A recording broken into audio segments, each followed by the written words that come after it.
hope everybody can hear me. Maybe just a thumbs up if you can. We can hear you. Thank you so much.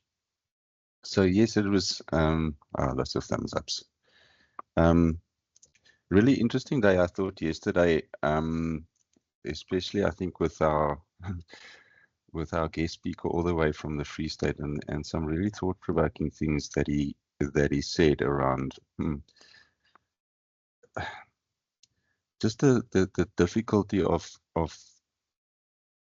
the challenges that we are faced with such a diverse student population. It's just really such a difficult thing to meet every student where he or she is, and to kind of pick up from that point and to move forward. There was a comment in the chat about, got a little bit of a conversation actually in the chat yesterday about buffaloes, and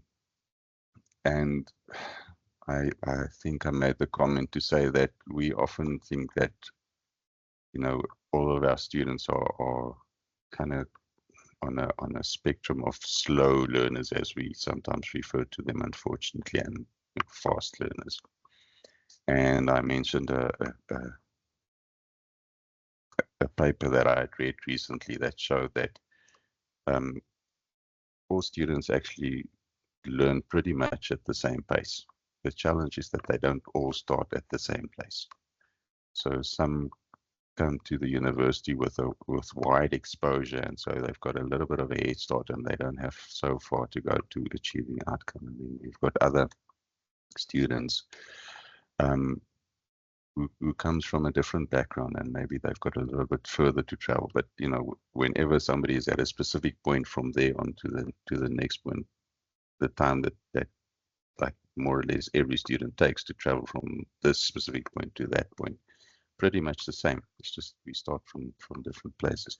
And so you've got a large class group, and you need to get all of those students in the large class group with the diverse backgrounds and exposures.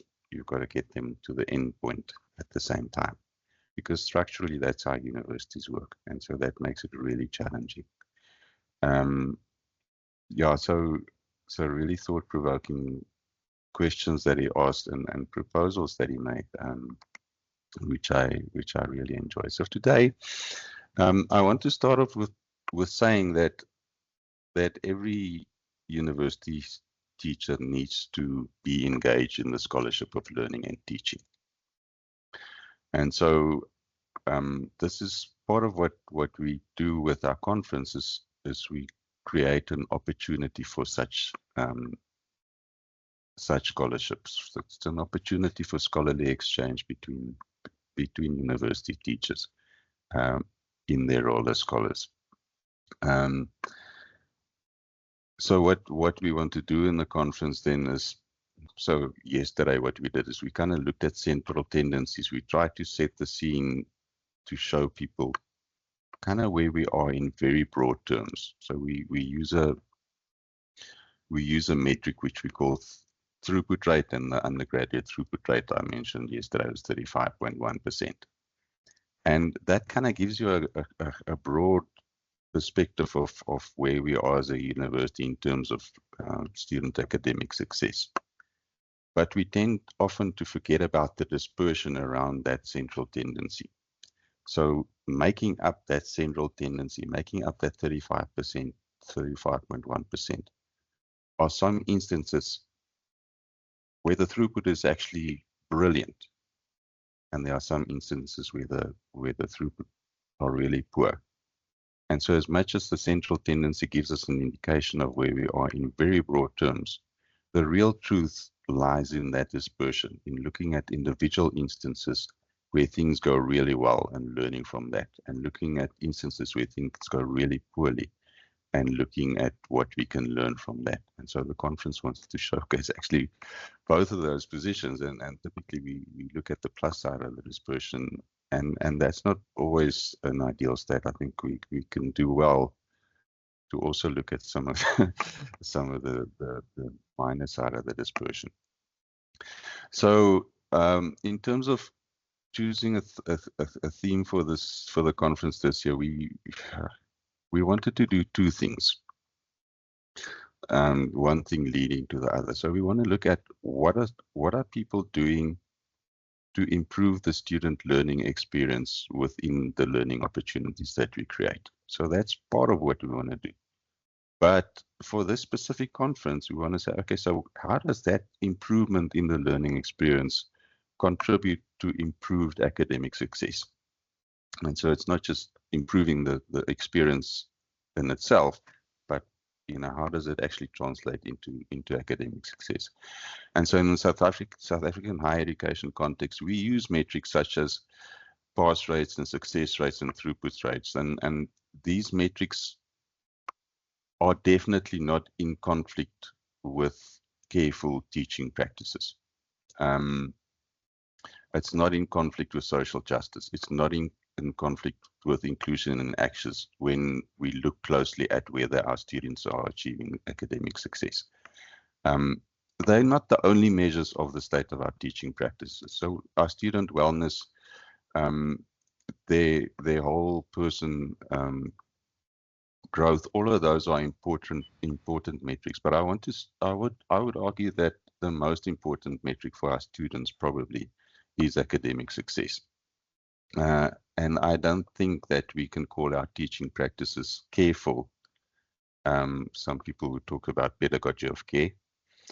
We can't speak about pedagogy of care or careful teaching practices if we don't care really deeply about the academic success of each of our students. And so looking forward to today, we've got some conceptual papers, and we know that our scientific process really starts at concept, and so we want to encourage conceptual work in which we argue or propose certain solutions to identify problems. And we hope that in the near future we will hear how these concepts have progressed into developing classroom learning experiences, and how that impacted on the students' learning journey towards success. We also look at some papers which have gone a little bit further, and they've actually started working on the student learning experience in the class, but they've ended up finding that the students experience that interventions positively. The students say that they had a positive, a more positive experience because of this intervention. And then I know there's at least one paper today that goes the whole way. That says, this is the concept, and this is the learning experience that we had, and this is the impact that we had on the metrics of academic success. And so I'm looking forward to hearing from our presenters today around, what was the problem that they were trying to solve, and what was the route that they follow, what kind of scholarship did they do, what did they read to get to thinking that this specific approach might make a contribution to a better learning experience towards better academic success. And then how they took this scholarship that they've done, how they took that into the classroom to modify their learning experiences, and finally what the impact was on students' academic success. I hope that you will enjoy the papers that we have on our program for the day. I hope that they will be informative, that we will learn from them, that we will take things away from what other people have tried successfully or maybe unsuccessfully, and that as a consequence of our conference this year, that when we look at the throughput rates in a year or two, that we will see measurable improvements, that we will get to the 50s and the 70% in throughput rates, and that our students' journey at the university will not only be the enriching university experience that they want at university, but that will always lead to academic success in the shortest possible time.